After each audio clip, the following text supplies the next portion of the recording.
Beshidan yechib olganimdan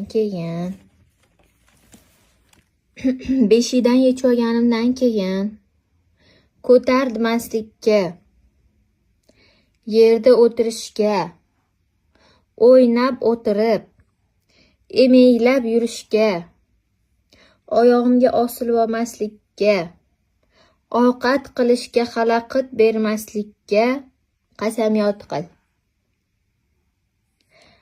Agar shu gaplarimga, shu shartlarimga rozi bo'lsang, kulib qo'y.